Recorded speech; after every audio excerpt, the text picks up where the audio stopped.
dengan yang sudah diedarkan di Kota Tangerang. Tidak sama. Demokrasi itu sudah mulai, tapi ada silapnya satu, kurang santun saja bahasanya. Kalau masalah kritik, masalah demokrasi, orang menyampaikan pendapatnya sah-sah saja. Repek, Ujul, Pak Guru, yang menggugat kita, pemerintah, itu di luar dari konteks Karang Taruna. Jadi tidak ada hak kewenangan dia tutup-tutup. Makanya saya katakan kalau merasa keberatan silakan menempuh jalur hukum. Jadi itu ya untuk meluruskannya, nanti sampaikan kepada masyarakat. Kan? Oh itu tidak benar. Diskriminasi itu tidak ada. Tapi kalau diskresi iya kita lakukan. Diskresi itu apa maksudnya? Sama seperti begini. Pemilihan kepala desa dibuat aturannya oleh pemerintah pusat, salah satunya setia terhadap Pancasila dan setia terhadap Undang-Undang Dasar 45. Tidak sedang dipidana, sehat jasmani dan fisik, tidak sedang menggunakan zat aditif. 5 item yang ditentukan misalnya dari pusat Jakarta, lalu masuk ke Kabupaten Rokan-Hulu. Setiap yang mencalon kepala desa harus meminta rekomendasi minimal. Apakah masyarakat Rokan-Hulu merasa keberatan langsung demo ke kantor bupati? Tidak kan? Tetapi kalau misalnya kabupaten menerapkan aturan mencalon kepala desa di Rokan-Hulu tidak perlu setia terhadap Pancasila, itu salah. Karena aturan itu bisa dibuat selama dia tidak bertentangan dengan aturan di atas. Kita tidak ada menentang dengan aturan yang di atas dari Karang Taruna. Kita hanya menambahi. Dan poin 6 rekomendasi itu diminta supaya saya kenal siapa calonnya, supaya DPD kenal siapa calonnya. Jadi dia mencalon nampak wajah, pulang dia nampak punggung, ya kan? Paham Pak Nurdin kan? Nah, jadi kesepakatan itu yang harus melepaskan jabatannya atau pekerjaannya itu bukan diskriminasi. Ya. Jadi sebelumnya kalau bahasa ada lagu Jepangnya tuh saruna atau jarang sampai jumpa. Bapak kemarin mengabdi dari RT, sekarang mundurkan diri masuk jadi Karang Taruna.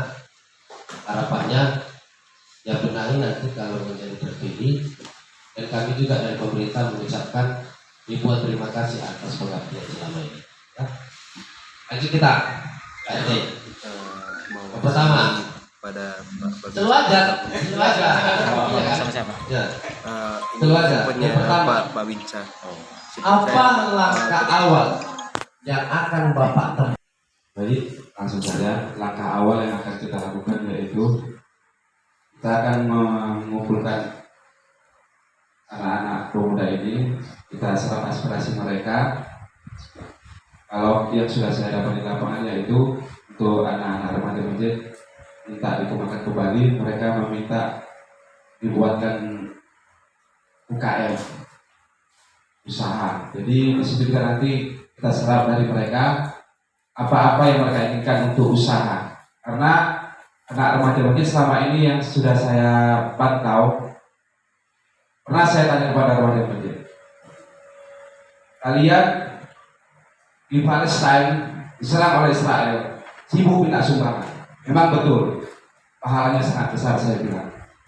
Ada gempa bumi di Sumbar, kalian mengutip sumbangan, sangat bagus, saya katakan. Tapi pernah nggak terpikir di otak kalian, pembangunan masjid di Desa Bertanjung masih banyak yang kurang selesai?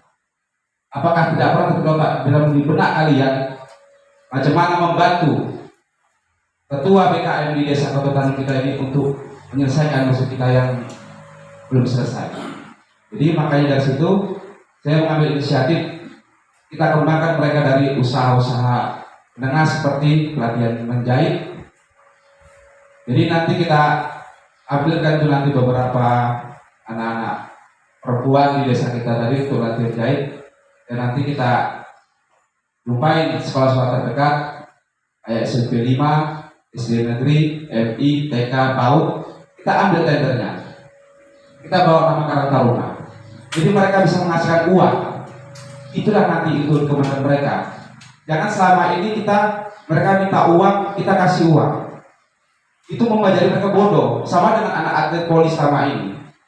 Selama ini mereka hanya setiap mau tanding poli, ketua siapkan uang. Habis ketua 13 juta, hadiah cuma 5 juta. Kita hanya punya nama, tapi tidak punya mental untuk jadi juara. Makanya dari dulu saya pertama tinggal di Langga ini, saya ciptakan dulu anak sepak bola Desa Batu Tandun usia 13 tahun pada saat itu. Itu saya latih mereka, tidak ada saya minta bantuan dari desa.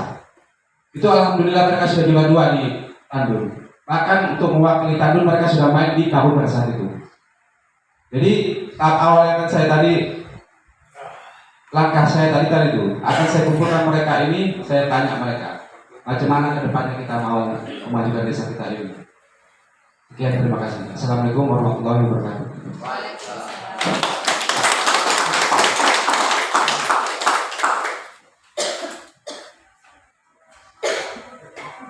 Konteks global. Pertama, menyerap aspirasi pemuda dan pemudi, ya, baik itu bagian olahraga maupun keagamaan. Jadi itu konteks yang pertama. Yang kedua, ya. Siap.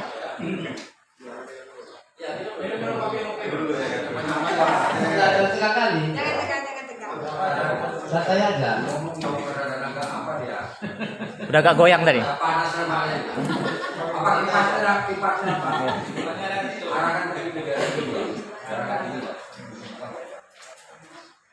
Pikiran kami. Ada juga yang misalnya melihat di FB, orang melihat, tentu dia nanti tahu persis. Karena kita tidak mungkin sosialisasi secara untuk tanding ini. Karena konteksnya cuma ketua Karang Taruna, bukan pemilihan kepala desa. Yang kedua, untuk paham ya, Pak Rizal ya, untuk melawan kegiatan negatif harus ada terobosan dengan kegiatan positif. Apa maksudnya? Katakanlah misalnya seperti narkoba. Narkoba tingkat di Kota Tandun ini meningkat. Artinya itu kan kegiatan negatif. Kalau kita melaporkan si pelaku ataupun si pemakai, iya kalau dia memegang barang. Kalau tidak, itu yang pertama. Yang kedua, kalau kita hibuskan dia, katakan, kita laporkan dia bahwa dia salah satu pengguna zat adiktif atau penjual misalnya, agen. Bagaimana dengan istri dan anak-anaknya? Kalau dia di dalam sana. Jadi artinya itu kegiatan negatif. Nah, untuk melawan kegiatan negatif tentu harus ada kegiatan positif, ya kan? Ini terobosan. Pertanyaannya, apa yang akan Bapak lakukan untuk menerus masa depan desa ini, anak-anak dan adik-adik kita, dalam hal mengurangi tingkat kenakalan remaja?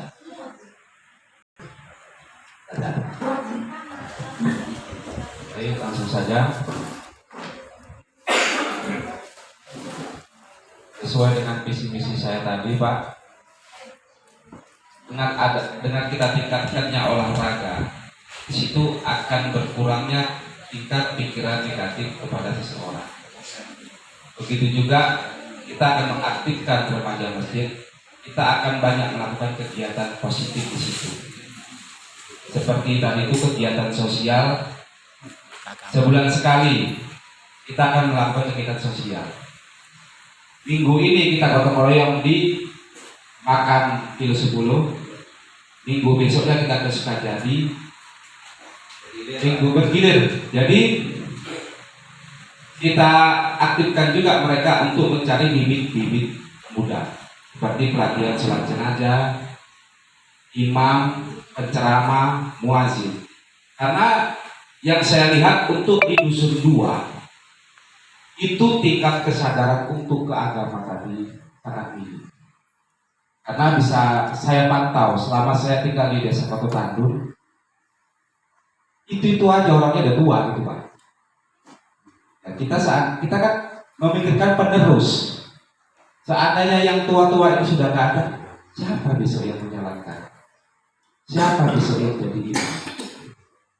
Makanya itu remaja mesti kita aktifkan kembali. Kita buat mereka pelatihan untuk menjadi imam. Itulah cara saya untuk mengurangi hal-hal negatif tersebut. Olahraga juga seperti itu, Pak. Makanya dulu saya awal mula tinggal di Desa Tandun. Kenapa saya bentuk anak-anak SD, anak SMP main bola? Itu terpikir di otak saya, Pak. Macam mana anak-anak Langga ini tidak ke hal-hal yang negatif, seperti perjudian, minum-minuman, narkoba. Jadi itulah cara saya. Walaupun saya pada saat itu saya belum bergabung di dalam pemerintahan desa, hanya itu yang bisa saya perbuat dulu, Pak. Ya alhamdulillah, karena kita membuat hal-hal negatif, Positif. ada beberapa orang yang menyumbang ke kita tanpa kita minta. Jadi dengan majunya saya besok ke depan ini, kalaupun memang rezeki saya menang, insya Allah donatur-donatur tersebut pasti akan terbuka hatinya untuk membantu program kita, karena yang akan kita perbuat hal-hal yang positif. Ya, terima kasih. Assalamualaikum warahmatullahi wabarakatuh. Ya, berarti kesimpulannya ya terpositif baik di olahraga dan di kepemudaan. Bagaimana bersinergi dengan para donatur-donatur lah, karena dengan itu. Jadi visi misi Bapak ini dikembalikan lagi kepada yang mendengar, baik yang mendengar di hari ini maupun netizen. Karena mereka yang memilih. Pertanyaan selanjutnya, yang ketiga, ini yang terakhir. Nanti aku kirim upload lah. Dalam waktu dekat, kita akan memperingati Hari Besar Islam 1 Muharram dan akan membuat 17 Agustus membuat acara 17 Agustus untuk memperingati kemerdekaan Indonesia. Juga tim bola kaki umur 13 tahun akan mengikuti turnamen di Babu Salam. Tentu agar terlaksananya acara ini bersinergilah pemerintah desa dengan Karang Taruna. Tapi-nya berarti Karang Taruna, bukan Bapak. Pertanyaannya, berapa lama waktu yang Bapak butuhkan untuk pembentukan jajaran pengurus Karang Taruna? Sekian. Baik, kalau untuk pembentukan jajaran Karang Taruna, insya Allah dalam waktu 3 hari. Karena saya sudah menghitung tanggal ini, kita besok pemilihan tanggal 8, itu 1 Muharram jatuhnya di tanggal 17. Dan saya sudah koordinasi dengan Karang Taruna Kecamatan, wakil ketua. Saya sudah koordinasi dengan mereka siap mendukung dan siap menurunkan Karang Taruna Kecamatan untuk turun ke desa Kota Tanjung. Ya, terima kasih.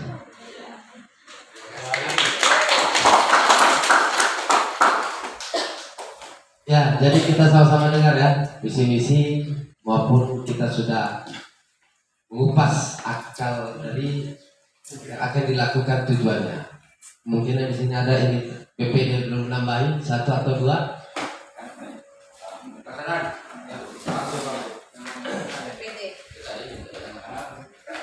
Oke, tadi sama-sama kita dengarkan pertanyaan dari Bapak Pikir Isa. Sekarang kita mintakan juga dari perwakilan BPD. Ketua sudah dapat kami persilakan.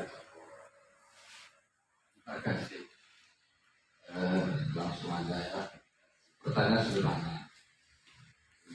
Menurut saudara kita tahu kan peraturan itu kan suatu kaidah yang diputuskan untuk menjalankan sebuah aturan.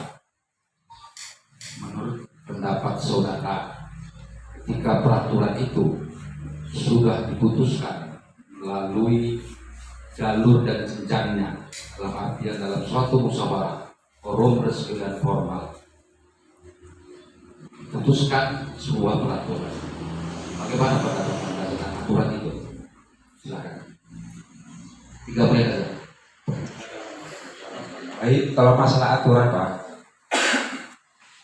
karena juga aturan kita kan sudah melibatkan beberapa lapisan, yaitu tokoh masyarakat, tokoh agama, dan yang namanya pastinya rapat ini Pak, kita mencari suara terbanyak.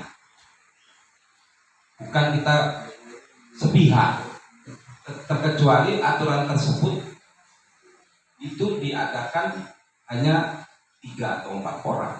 Mungkin itu tidak bisa menguatkan. Tapi kalau itu rapat tadi memang sudah melibatkan ketua BPD, RT, RW Kadus, itu sudah sah-sah saja.